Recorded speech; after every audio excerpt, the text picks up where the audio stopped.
జై తెలుగుదేశం, జై తెలుగుదేశం. చంద్రబాబు నాయుడు గారి నాయకత్వం, చంద్రబాబు నాయుడు గారి నాయకత్వం.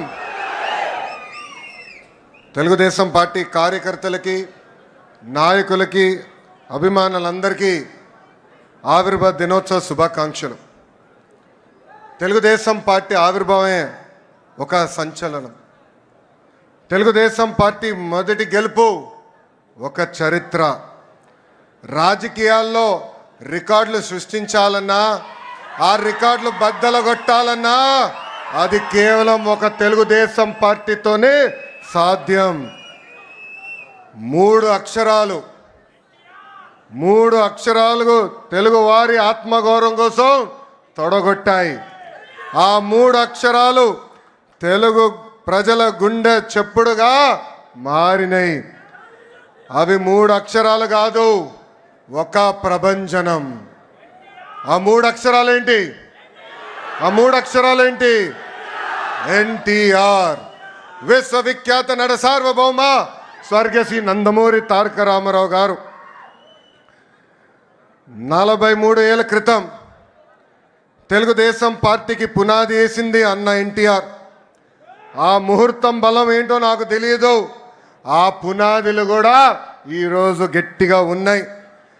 పార్టీ పెట్టిన 9 నెలల అధికారంలోకి వచ్చి తెలుగు వారి సత్తా ఏంటో ఢిల్లీకి తెలియజేసిన వ్యక్తి అన్న ఎన్టీఆర్. 43 ఏళ్ళ ప్రయాణంలో ఎన్నో విజయాలు చూసాం, ఎన్నో సంక్షోభాలు ఎదుర్కొన్నాం. కానీ ఎన్ని కష్టాలు వచ్చినా ఎత్తిన పసుపు జెండా దించకుండా, మడిమ తిప్పకుండా తెలుగుదేశం పార్టీకి కాపలా కాసింది ఈ పసుపు సైన్యం. ప్రత్యర్థులు మీద పడిన, మీసాలు మిలేసి తొడగొట్టిన అంజిరెడ్డి తాతనే మన ధైర్యం. మెడపై కత్తి పెట్టి వాళ్ళ నాయకుడు పేరు చెప్పమంటే జై తెలుగుదేశం, జై చంద్రబాబు అని చెప్పి ప్రాణాలు వదిలిన చంద్రయ్య గారు మన పౌరుషం. కత్తులతో దాడి చేసిన, రక్తం కారుతున్న, ఎన్నికలు అయ్యే వరకు పోలింగ్ బూత్లో కూర్చుని చివరి ఓట్ పడే వరకు అండగా నిలబడిన మంజుల గారే మన దమ్ము. పార్టీకి, ఆ పసుపు జెండాకి కష్టపడిన కార్యకర్తలకి, ఈ పసుపు సైన్యానికి హ్యాట్స్ ఆఫ్. సమాజమే దేవాలయం, ప్రజలే దేవుళ్ళు అన్న ఎన్టీఆర్ అన్నారు. ఆవిర్భావం నుంచి ఇప్పటి వరకు మన అదే స్ఫూర్తితో కలిసికట్టుగా పనిచేస్తున్నాం. దేశానికే సంక్షేమం పరిచయం చేసింది అన్న ఎన్టీఆర్. దేశానికి అభివృద్ధి ఏంటో చేసి చూపించింది మన చంద్రన్న. తెలుగువారి ఆత్మగౌరవం ఢిల్లీకి తెలిసేలాగా చేసింది అన్న ఎన్టీఆర్ అయితే, తెలుగువాడి ప్రపంచాన్ని పట్టణంలో నిలబెట్టింది మన నాయకుడు చంద్రన్న. 2 రూపాయలకే కిలో బియ్యం, నిరుపేదలకి పక్కా ఇల్లు, ఇంకో పక్కన మహిళలకి ఆస్తుల్లో సమాన హక్కు, ఇంకో పక్కన పెన్షన్ లాంటి అనేక సంక్షేమ కార్యక్రమాలు దేశానికే పరిచయం చేసింది టీడీపీ. చదువుకున్న యువకులని పెద్ద ఎత్తున రాజకీయాల్లోకి ప్రోత్సహించింది టీడీపీ. పటేల్ పట్వారీ వ్యవస్థని రద్దు చేసింది టీడీపీ. అందెందుకు బీసీలకి ఆర్థికంగా రాజకీయ స్వాతంత్రం కూడా తీసుకొచ్చింది మన టీడీపీ. మనకి గల్లీ పాలిటిక్స్ తెలుసు, ఢిల్లీ పాలిటిక్స్ కూడా తెలుసు. జాతీయ రాజకీయాల్లో సైకిల్ ముద్రనే వేరు. కేంద్ర ప్రభుత్వాల్ని శాసించే అవకాశం వచ్చినా ఎప్పుడు రాష్ట్ర ప్రయోజనాలు మేరకు మనం పనిచేశాం. ఏనాడు స్వార్థంతో పదవులు మనం అడగలేదు. రాష్ట్ర ప్రయోజనాలే ముందు పెట్టి నడిపించిన పార్టీ తెలుగుదేశం పార్టీ. అంబేద్కర్ గారికి భారతరత్న ఇవ్వటంలో కీలక పాత్ర వహించింది తెలుగుదేశం పార్టీ. అంతెందుకు ఆనాడు అబ్దుల్ కలాం గారిని రాష్ట్రపతి చేయాలని ప్రతిపాదించిన వ్యక్తి మన నాయకుడు చంద్రబాబు నాయుడు గారు. ఇంకా బాలయోగి గారిని పార్లమెంట్కే తొలి దళిత స్పీకర్ చేసిన ఘనత కూడా మన పార్టీ తెలుగుదేశం పార్టీది. హైవేల నిర్మాణం, విద్యుత్, టెలికాం, ఐటీ, డిజిటల్ పేమెంట్లో అనేక సంస్కరణలు కూడా తీసుకొచ్చిన party Telugu Desam party. Telugu Desam party జెండా పీకేస్తారని ఎంతోమంది అన్నారు. అలాంటి వాళ్ళు ఈరోజు అడ్రస్ లేకుండా పోయారు. అది మనందరం చూస్తున్నాం. 2019 వరకు మనం చూసిన రాజకీయాలు ఒక రకం, 2019 నుంచి 24 వరకు చూసిన రాజకీయాలు వేరు. అరాచక పాలన మనందరం ఎదుర్కొన్నాం. మన దైవాలయంగా భావించే తెలుగుదేశం పార్టీ కార్యాలయంపై దాడి చేస్తే మీసాలు మిలేసి రండి మేము ఇక్కడే నిలబడతామని చెప్పిన ఘనత ఒక తెలుగుదేశం పార్టీ కార్యకర్తలదే.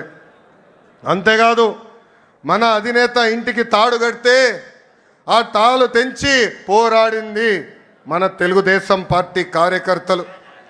క్లేమోరల్ మైన్కే భయపడని పార్టీ మనది. ఈ కామెడీ పీసులకు మనం భయపడతామా? 4 ఎమ్మెల్యే లాక్కుంటే ప్రతిపక్ష హోదా ఉండదని చెప్పిన వ్యక్తికి ఈరోజు ప్రతిపక్ష హోదా లేకుండా చేసిన ఘనత తెలుగుదేశం పార్టీది. చివరికి ప్యాలెస్లు కూడా మనం బద్దలు కొట్టాం.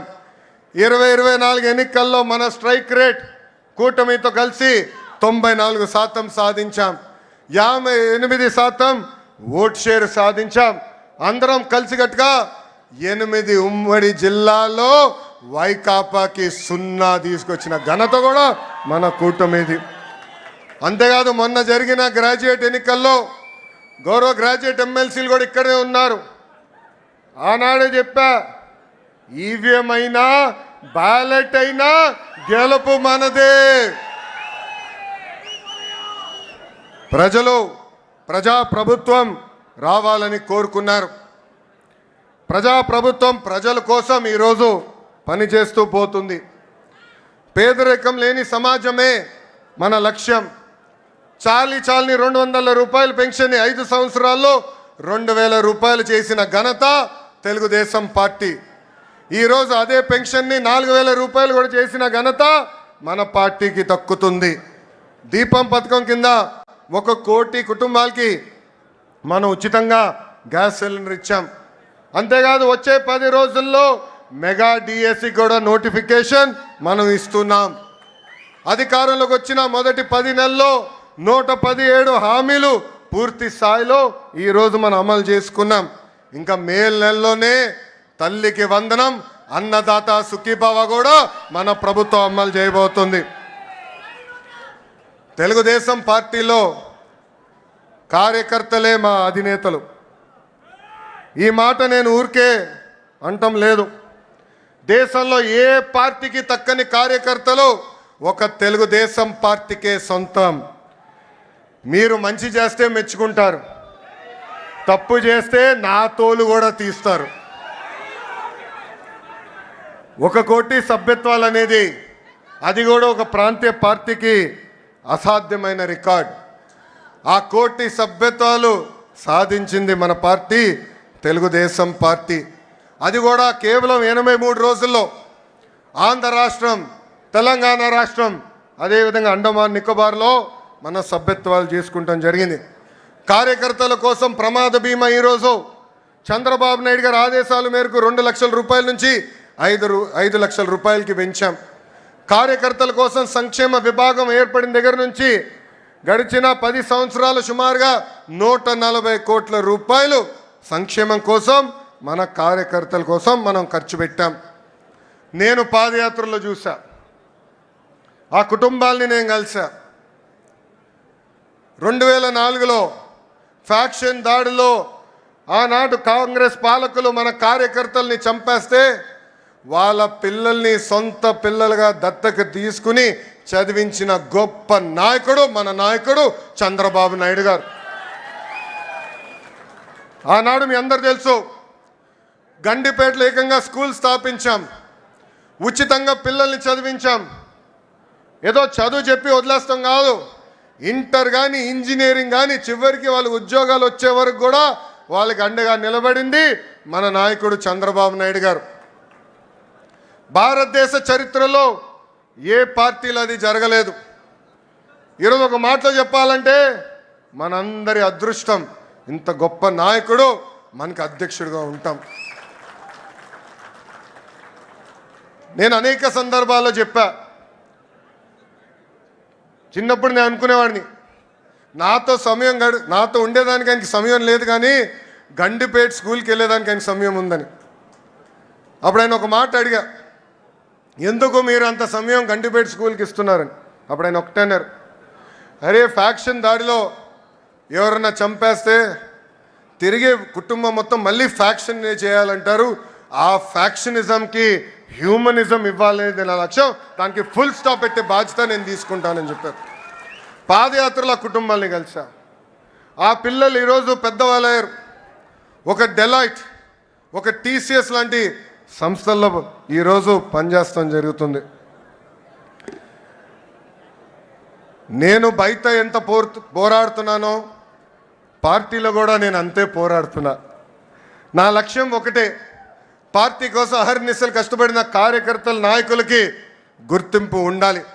గ్రామ స్థాయి నాయకులు రాష్ట్ర స్థాయికి ఎదగాలి, పాలిట్ బ్యూరో రూమ్లో అడుగు పెట్టాలనేదే నా లక్ష్యం. పార్టీ ముందు ఒక ప్రతిపాదన ఉంచాను.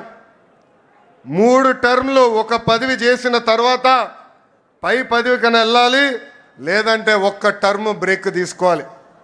జాతీయ ప్రధాన కార్యదర్శిగా నేను ఈరోజు 4వ టర్మ్లో ఉన్నాను. గౌరవ అధ్యక్షుల వారిని నేను కోరేది, ఆ సంస్కరణ నాతో మొదలు పెట్టాలని ఈ సభాముఖంగా నేను కోరుతున్నాను.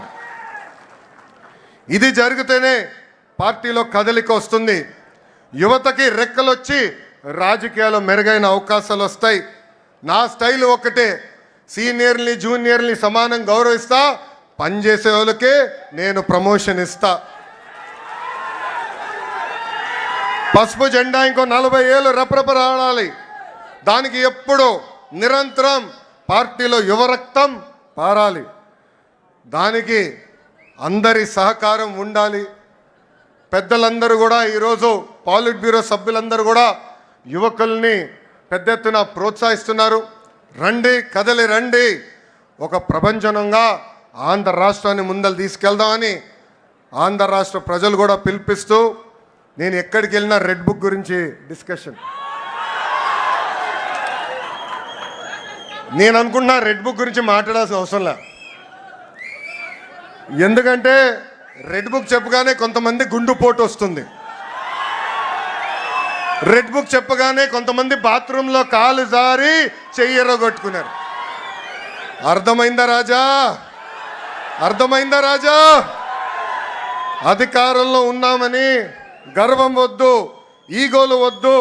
అందరం కలిసికట్టుగా ప్రజల కోసం, కార్యకర్తల కోసం అహర్నిశలు కష్టపడాలని మీ అందరు తెలుపుకుంటూ, నాకు ఇంత అద్భుతమైన అవకాశం ఇచ్చిన జాతీయ అధ్యక్షుల వారు గౌరవనీయులు శ్రీ నారా చంద్రబాబు నాయుడు గారికి నా హృదయపూర్వక ధన్యవాదాలు తెలుపుకుంటూ మీ అందరి దగ్గర నుంచి సెలవు తీసుకుంటున్నాం. జోహర్ అన్న ఎన్టీఆర్, జోహర్ అన్న ఎన్టీఆర్.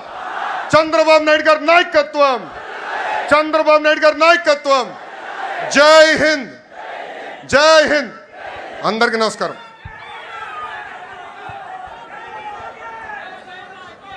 చూసారు కదండి, మరి ఈ వీడియో కనుక మీకు నచ్చినట్లయితే ఒక లైక్ కొట్టేసి మీ అభిప్రాయాన్ని కూడా కామెంట్ బాక్స్లో తెలియజేస్తూ ఇలాంటి ఇంట్రెస్టింగ్ అప్డేట్స్ కోసం మా ఛానల్ని సబ్స్క్రైబ్ చేసుకోండి.